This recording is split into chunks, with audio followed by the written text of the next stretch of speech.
Looking back, 1934, a peek into the past.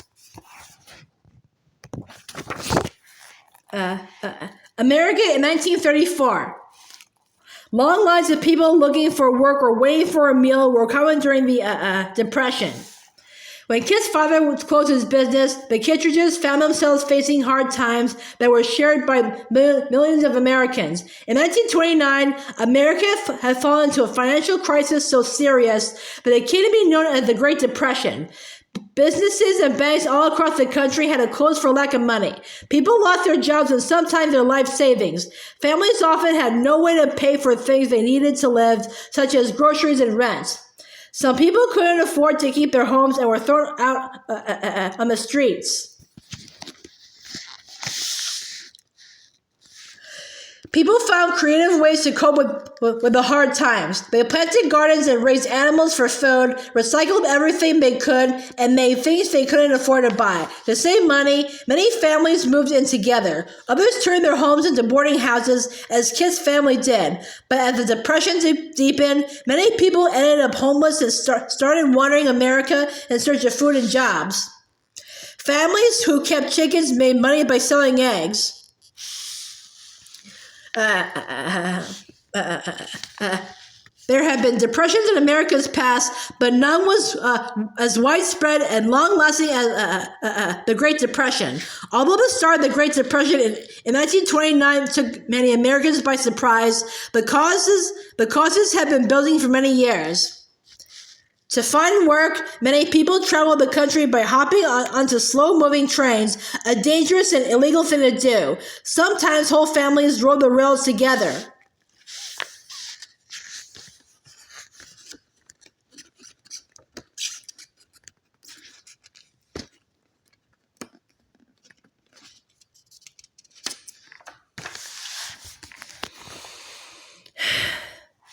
Car sales soared in the 1920s when mass production brought prices down and made more cars available.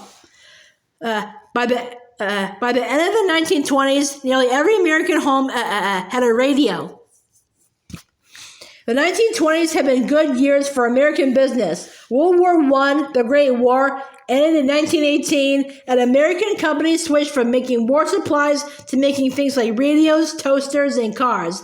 Americans supported business growth by buying stock in the companies making these and other goods. A stock is a share of a company, and the stock market is a system in which people buy and sell shares. The stock market is an important measure of the health of America's financial system or economy. People invest in stocks when they have confidence in the economy and believe they'll make money. People who bought stock in a company often receive a stock certificate showing the number of shares they owned. In the 1920s, some people had a lot of money to spend on new clothes, cars, and pastimes. For a time in the 1920s, stock values went up and people did make lots of money, but some investors bought more stock than they could afford. They bought stock on credit or with borrowed money. They believed their stock would increase in value. They planned to repay their loans when they sold their stock at a higher price. But the economy was getting out of balance as it grew. Business owners and investors were making huge profits. But the wages of working people didn't rise very fast. Many people went into debt buying everyday things on credit. Farmers were already in debt from years of struggling with drought and low crop prices. Advertisements encouraged people to buy on credit. As people's debt grew, they stopped buying new things. Companies lost money, so they laid off workers, and then even fewer people could afford new things. Stocks were worth less and less. Confidence in the economy fell. Investors began to sell their stocks, but soon the stocks were worth so little that no one wanted to buy them. People with money in the stock market grew nervous over news of the drop in stock prices.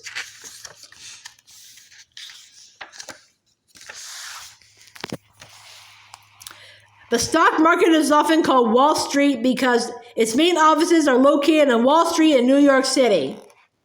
Investors panicked when stock prices fell.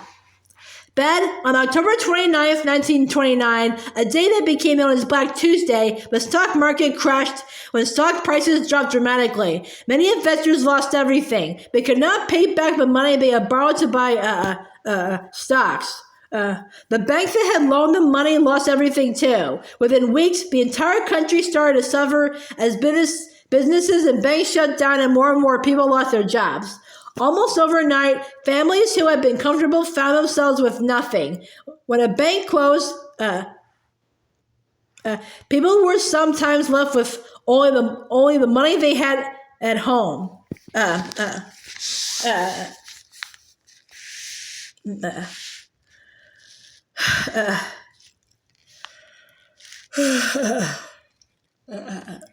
Even children who had put their pennies and nickels into school-sponsored savings programs left their money.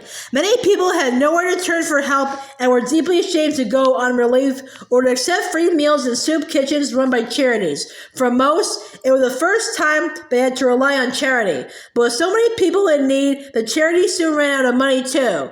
Families and neighbors helped one another as much as they could, but often there was not enough to go around.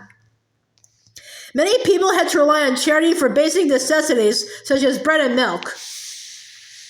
Like the Kittredges, some families did all right during the first few years of the Depression, but few escaped the hard times entirely.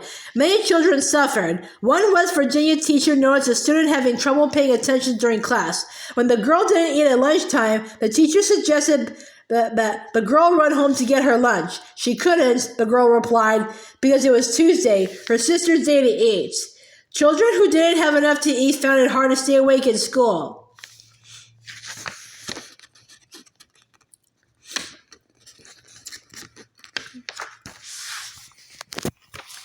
Homeless people built rough shacks for shelter. Angry Americans call these communities Hoovervilles after President Hoover, who appeared to do nothing to end the Depression.